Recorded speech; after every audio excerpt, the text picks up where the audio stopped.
اعوذ باللہ من الشیطان الرجیم بسم اللہ الرحمن الرحیم معزز ناظرین و سامعین السلام علیکم۔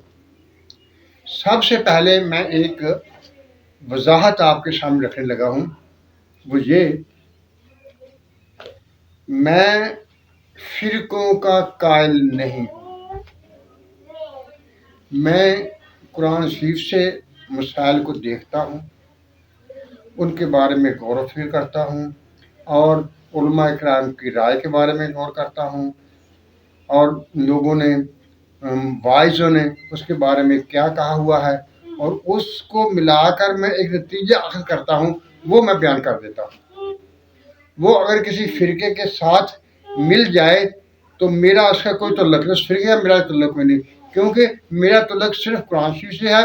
میں قرآن شریف سے وہ مسئلہ لیتا ہوں اور اس کے بارے میں غور و فکر کر کے آپ کے سامنے رکھ دیتا ہوں۔ کسی فرقے کے خلاف جائے، کسی کے حق میں جائے، مجھے اس سے کوئی غرض نہیں ہے۔ آج میں آپ کے سامنے ایک لفظ ہے من،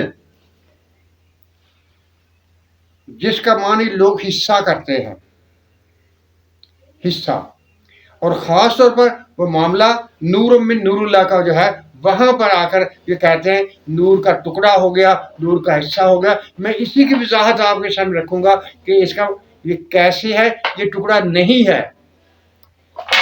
دیکھیے، جب اللہ تعالیٰ نے آدم کو بنانا تھا تو فرشتوں سے کہا کہ میں یہ اپنا خلیفہ بنانے لگا ہوں، اور وَإِذَا سَوَيْتُهُ وَنَفَخْتُ فِيهِ مِنْ رُوحِي، اور جب میں اس کو بنا سنوار لوں اور اس میں اپنی روح میں سے پھونک دوں، من روحی، کیا اس میں اللہ تعالیٰ نے اپنی روح کا کوئی ٹکڑا ڈالا تھا؟ نہیں، یہ اللہ تعالیٰ کی روح کا فیض، یعنی اللہ تعالیٰ کے قریب سے جو فیض چاہتا تھا اللہ تعالیٰ نے وہ فیض اس میں ڈال دیا، اس کو ہم روحی کہتے ہیں۔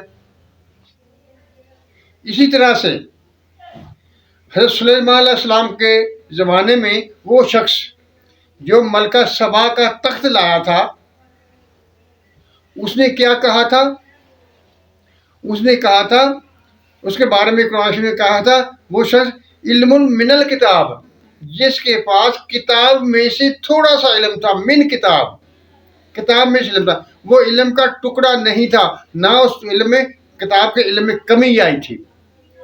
اسی طرح جب اللہ تعالیٰ نے آدم میں روح پھونکی تھی تو اس میں بھی کوئی کمی نہیں آئی تھی، بلکہ اس کا فیض تھا۔ اسی طرح سے من جو ہے وہ ٹکڑے کو ظاہر نہیں کرتا، صرف تعلق کو ظاہر کرتا ہے کہ اس کا تعلق کیا تھا۔ اس کا تعلق کرنے کے لیے، بتانے کے لیے لفظ من کا استعمال کیا جاتا ہے۔ یہ لوگ جو علماء کرام مناظرے کرتے ہیں، یہ ان کی باتیں ہیں۔ وہ اپنی بات کو ثابت کرنے کے لیے کئی قسم کے قوانین لاگو کر لیتے ہیں، کئی قسم کے تعویلیں کر لیتے ہیں۔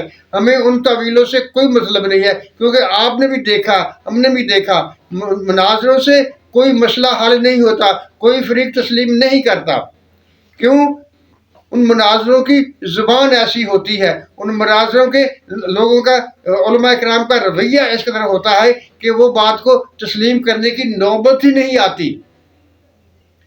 انہوں نے صرف اپنی طرف سے بات بیان کرنی ہوتی ہے، اور یہ بات میں نے اس لیے کہی ہے کیونکہ اکثر اس بات پر زور دیا جاتا ہے کہ اب نور من نور اللہ کہتے ہیں، جس کا مطلب ہے کہ اللہ کے نور کا ٹکڑا، جب اور مثالیں قرآن میں موجود ہے۔ من روحی کا لفظ قرآن میں موجود ہے، اللہ تعالیٰ نے کہا من روحی، میں اپنی روح میں سے پھونک دوں، کیا وہ ٹکڑا ہو گیا؟ اگر ادھر ٹکڑا نہیں ہوا تو ادھر نور کا ٹکڑا بھی نہیں ہوا۔ اسی طرح سے وہ کتاب علم من الکتاب جو تھا، اس علم کا ٹکڑا نہیں ہوا۔ ہمیں دیکھنا یہ پڑے گا، ایک قدرت ہے اللہ تعالیٰ کی ذات کی، اللہ تعالیٰ قادر ہے، وہ جو چاہے سو کرے، لیکن اس کا قدرت اور رسول، جیسے اللہ تعالیٰ نے قرآن میں خود ارشاد فرمایا ہے، لا تبدیل لکلمات اللہ، لا تحویل لکلمات اللہ، اللہ تعالیٰ کے نہ کلمات تبدیل ہوتے ہیں، نہ ان میں کمی بیشی ہوتی ہے، وہ ہر وقت ہر لحاظ سے ایک سی ہوتے ہیں۔ اگر ان میں کمی بیشی ہو جائے تو وہ خدا نہیں رہتا۔ خدا کے لیے یہ ضروری ہے کہ اس کی بات पक्की हो और उसमें किसी किस्म का कोई नक्स वाक़ ना हो। अगर नक्स वाक़ होगा तो खुदा खुदा नहीं रहेगा। मोअज़्ज़ज़ नाज़रीन सामीन, हमने जवाब अल्लाह ताला को देना है, हिसाब अल्लाह ताला ने हमसे लेना है। हमें जो भी मसला है, जो भी बात है, वो खुदा ताला के तअल्लुक़ के साथ देखनी चाहिए और इस नज़र से देखना चाहिए कि हमने खुदा को जवाब देना है और कुरान में खुदा क्या चाहता है, खुदा की मंशा क्या है। हमने किसी जमात को, किसी ग्रोह की तायीद नहीं करनी, किसी फ़िरके को नहीं जिताना, किसी से कमतर नहीं करना, किसी की बेइज्जती नहीं करनी। हमने इस बात को पेश नज़र रखना है कि जब हम अल्लाह के हुज़ूर पेश होंगे तो उस वक्त हमसे पूछा जाएगा तो हमारा जवाब क्या होगा। क्या हम किसी फ़िरके को कायम करेंगे, किसी फ़िरके की जो है इमदाद करेंगे, उसकी हिमायत करेंगे? नहीं, अल्लाह ताला ने ये नहीं हमसे पूछना। अल्लाह ताला ने ये पूछना है तुमने क्या समझा था, कैस पर अमल किया, वो बताओ। क्योंकि कुरान मजीद कलामुल्लाह है, वो बहुत बलीग है, बहुत फसाहत है, इसमें से मिलते जुलते नताइज निकल सकते हैं। लेकिन कोशिश यही करनी है, एम हमारा यही होना चाहिए, मकसद हमारा यही होना चाहिए कि हमने खुदा के सामने पेश होना है, खुदा को जवाब देना है। और जो तब हम खलूस नीयत से मेहनत करेंगे और मसाइल को अख़ज़ करने की कोशिश करेंगे, जैसा कि हदीस मुबारक में मौजूद है, अगर हमने रब की मंशा को पा लिया तो हमें दुगना सवाब मिलेगा।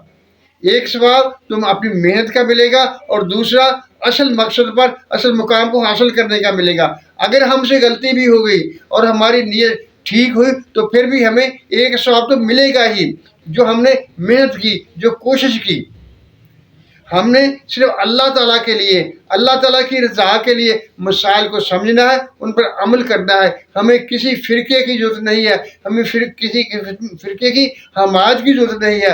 हमने कुरान को असल माखज़ रखना है, कुरान ही से सब चीज़ें हासिल करनी है। यहाँ कोई ये शख्स ये ना सोचे कि हुज़ूर सल्लल्लाहु अलैहि वसल्लम ने इरशाद फरमाया हुआ कि एक वक्त आएगा पेट भरे लोग ये कहेंगे हमें सिर्फ कुरान काफ़ी है। नहीं, ये मेरे कहने का मकसद ये नहीं है। हमने कुरान में से देखना है, तर्जमा देखना है, उसको देखना है, उसकी तशरीह देखनी है। जो दलीलें होंगी उन दलीलों को आपस में से उनका मुकाबला करेंगे।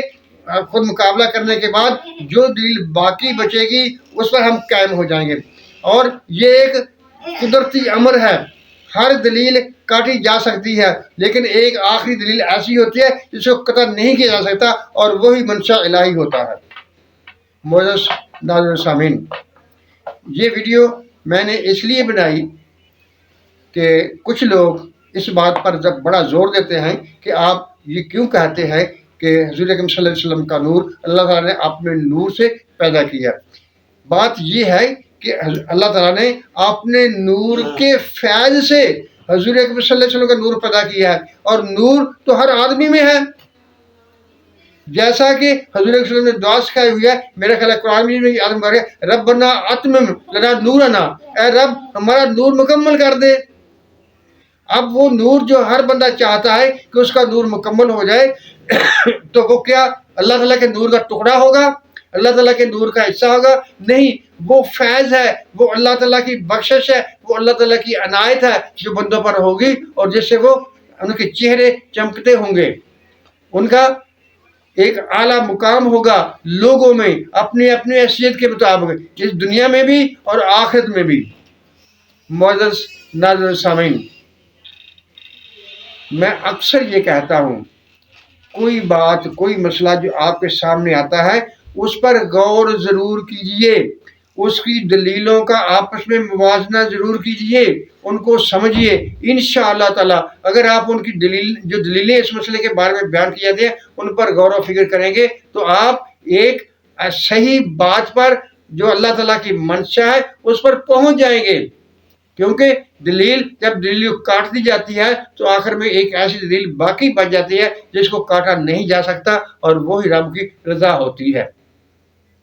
मुअज़्ज़ज़ नाज़रीन सामीन, अल्लाह ताला हम सब पर अपनी रहमतों की बारिश करे, हमें सच बोलने, सच सुनने और सच पर कायम रहने की तौफीक अता फरमाए। आमीन। अल्लाह हाफ़िज़।